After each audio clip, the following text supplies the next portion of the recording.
Assalamualaikum warahmatullahi wabarakatuh. Selamat siang anak-anakku kelas 7. Semoga kalian semua tetap diberi kesehatan oleh Allah Subhanahu wa Ta'ala. Dan jangan lupa menjaga kesehatan dimanapun kalian berada dengan mematuhi protokol kesehatan dan selalu memakai masker dan biasakan mencuci tangan. Oke anak-anakku kelas 7 semua, hari ini kita akan membahas bab 3, yaitu mewariskan budaya dengan teks prosedur. Silahkan dipersiapkan LKS-nya dan buku catatannya.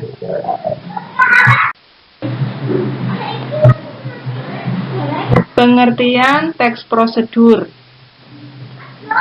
Yang pertama, teks prosedur adalah teks yang menunjukkan serangkaian tindakan atau langkah-langkah yang jelas dan teratur yang harus dijalankan untuk menghasilkan suatu tujuan yang diinginkan. Teks ini diklarifikasikan menjadi 3 jenis, yaitu teks yang memuat cara penggunaan alat, benda, atau sejenisnya, teks yang memuat cara melakukan sesuatu aktivitas, dan teks yang berisi kebiasaan atau sifat tertentu. Cara yang disajikan pun langkah demi langkah secara berurutan, agar si pembaca mampu mengikuti tutorial yang disajikan. Jadi kalian pernah nggak melihat tata cara orang memasak mie misalnya, terus tutorial membuka Google Classroom atau sebagainya? Itulah yang disebut dengan prosedur atau langkah-langkah yang jelas dan teratur yang harus dijalankan agar menghasilkan suatu tujuan yang diinginkan. Seperti itu.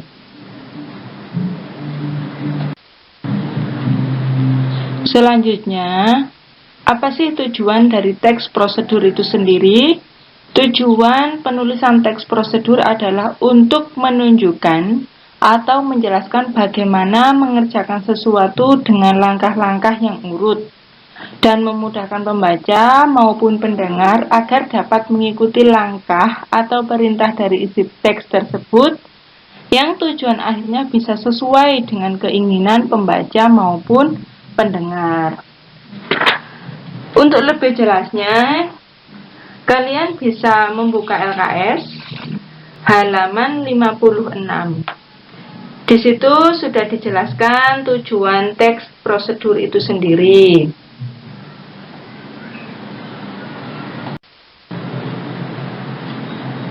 Di slide selanjutnya ini merupakan ciri-ciri teks prosedur. Ciri-ciri yang saya sampaikan ini merupakan secara umum. Untuk lebih jelasnya, kalian bisa lihat di LKS ciri-cirinya. Ciri-ciri teks prosedur. Yang pertama, berisikan langkah-langkah. Jadi, berisikan langkah mulai dari awal hingga akhirnya itu bagaimana. Misalnya, kalian mau melihat langkah-langkahnya membuat mie instan. Dari mulai memasak airnya sampai mie instannya siap disajikan. Itu yang disebut langkah-langkah. Yang kedua, disusun secara informatif. Jadi penyusunannya itu secara bersifat informasi atau informatif. Dijelaskan secara mendetail, dijelaskan secara jelas, sejelas-jelasnya. Terus bersifat objektif, terbuka. Langkah berkelanjutan dengan penjelasan. Jadi langkah-langkahnya itu berkelanjutan dengan penjelasan. Menggunakan syarat atau pilihan. Bersifat universal. Universal itu umum. Bersifat aktual dan akurat. Bersifat logis dan masuk akal. Itulah ciri-ciri teks prosedur. Jika ingin jelas, kalian ingin mengetahui penjelasannya, bisa dilihat dan dibaca di LKS halaman 58. Macam-macam teks prosedur. Teks prosedur itu ada 3 macam. Yang pertama, teks prosedur sederhana, dan yang kedua, teks prosedur kompleks, dan yang ketiga, teks prosedur protokol. Saya jelaskan, teks prosedur sederhana merupakan suatu prosedur yang bisa dilakukan hanya dengan 2 hingga 3 aksi atau langkah saja. Jadi langkah-langkahnya itu bisa 2 langkah sampai 3 langkah.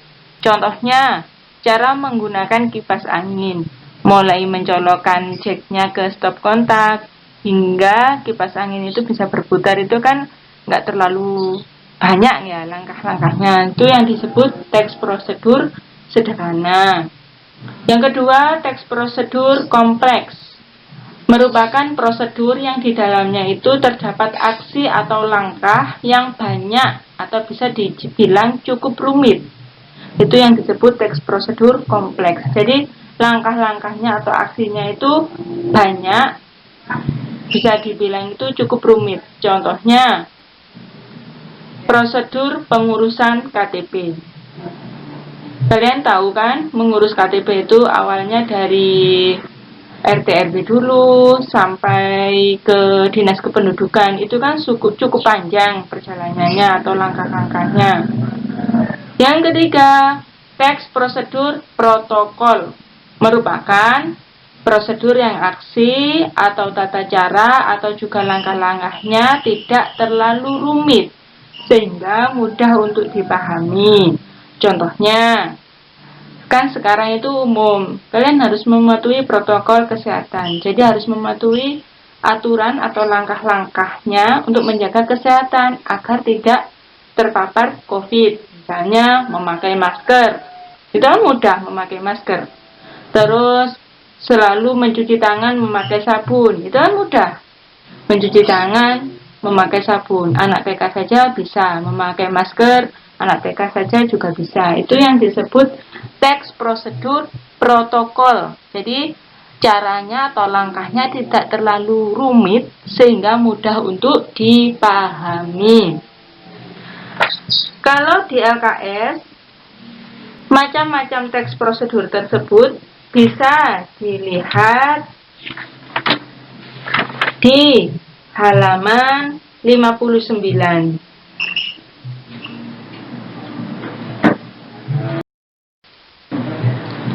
Struktur teks prosedur. Strukturnya yang pertama adalah pengantar atau pembuka. Jadi pembukaan dulu, pengantarnya bagaimana. Yang kedua, material atau alat-alatnya. Yang ketiga, langkah-langkahnya atau yang disebut aksinya. Mulai dari awal hingga akhir, itu disebut langkah-langkahnya. Yang keempat, simpulan. Jadi kesimpulan dari teks prosedur yang dibuat. Tuh.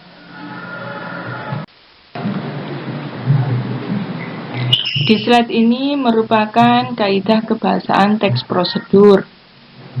Teks prosedur memiliki kaidah kebahasaan diantaranya konjungsi temporal, kata imperatif, verba material, dan tingkah laku, partisipan manusia, bilangan penanda, kalimat interrogatif, dan kalimat deklaratif. Yang penjelasannya bisa kalian lihat di slide selanjutnya itu, dan bisa dilihat di LKS di halaman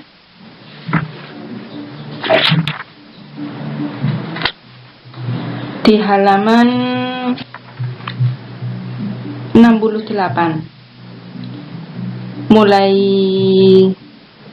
penggunaan kalimat perintah atau yang disebut kata imperatif. Itu yang disebut kalimat perintah.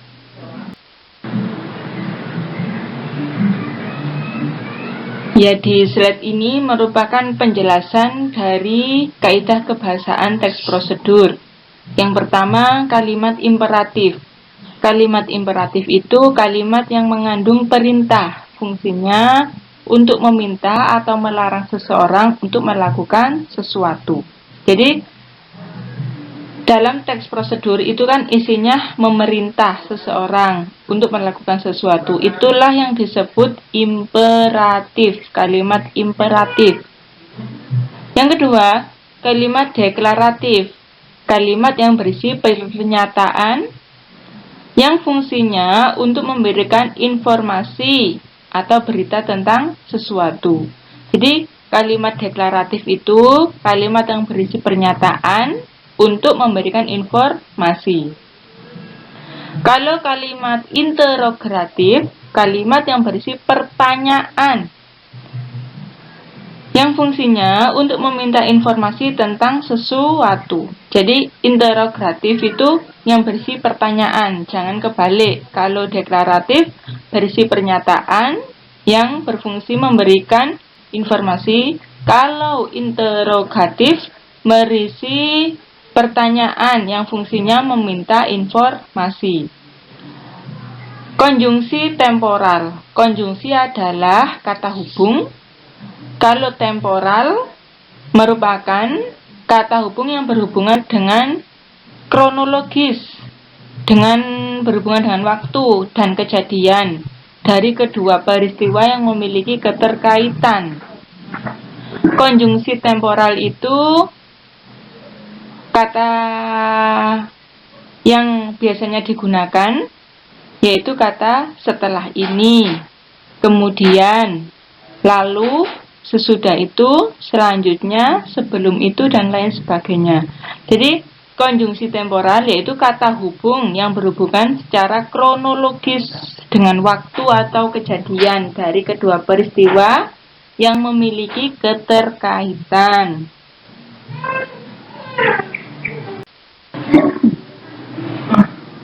Di slide ini menjelaskan tentang verba material dan tingkah laku. Verba material adalah perbuatan yang mengacu pada tindakan. Seperti potonglah ubi itu, masukkan air ke dalam wadah, dan sebagainya. Sedangkan verba tingkah laku adalah perbuatan yang mengacu pada tindakan berdasarkan ungkapan. Seperti tunggu kira-kira 5 menit. Tunggu sampai matang, tetap pertahankan, dan lain sebagainya. Itu bedanya verba material dan tingkah laku. Yang kedua, partisipan manusia. Partisipan manusia adalah mempartisipasikan atau mengikutsertakan manusia dalam tulisan tersebut untuk membantu langkah-langkah yang dituliskan. Yang ketiga, bilangan penanda. Bilangan penanda adalah bilangan yang mengurutkan langkah-langkah pada tulisan. Langkah-langkah menulis atau menyusun teks prosedur. Jadi, kalian kalau mau menyusun teks prosedur, itu harus memperhatikan langkah-langkah sebagai berikut ini. Yang pertama adalah memilih topiknya. Yang kedua, menuliskan pengantar yang menjelaskan tujuan teks prosedur tersebut. Dan yang ketiga, menuliskan bahan-bahan yang diperlukan. Dan yang keempat, menuliskan langkah-langkah secara urut dan jelas. Jadi, kalau membuat langkah-langkah itu harus sesuai dengan urutannya. Jangan sampai langkah-langkah itu rumit untuk dipahami.